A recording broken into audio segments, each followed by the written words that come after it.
This is our room over there. Room 1, room 2, room 3. Yan, pasukin natin ang ating kwarto. Dito, meron kang sariling table, magda-dining. Ito yung kanyang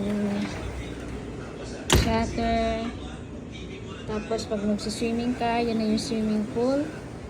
Tapos, meron siyang double bed. Yan. This is the TV. Yan, nilagayan. Air condition.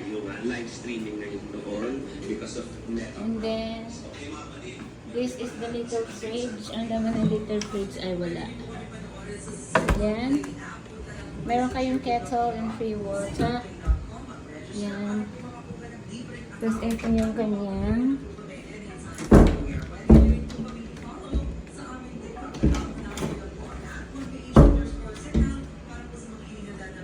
ayun, masarap.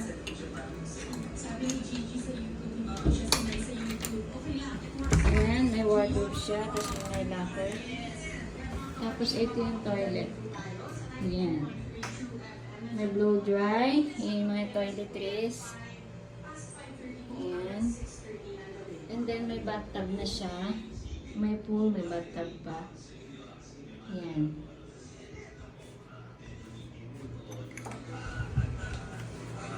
Sa mga gustong mag-book, I will give a huge discount. And this is for staycation, good for the family outing. New Year, Christmas. So there's is our area, picnic area. There, there's a dog. May dog. Yan, pagkatapos kang mag-pool yan. May dog, oh, there's dog. And then this is the second floor. Awesome.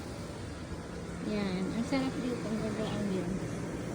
Tapos may little garden there. Yan.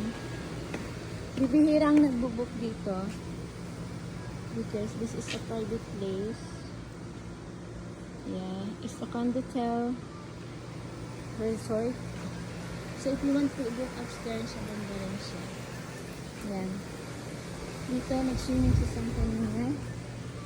Now, I'm going to stay here for fresh air. Yan. And then, the main over there is the main pool. Yan, yung main pool dyan sa area niyan.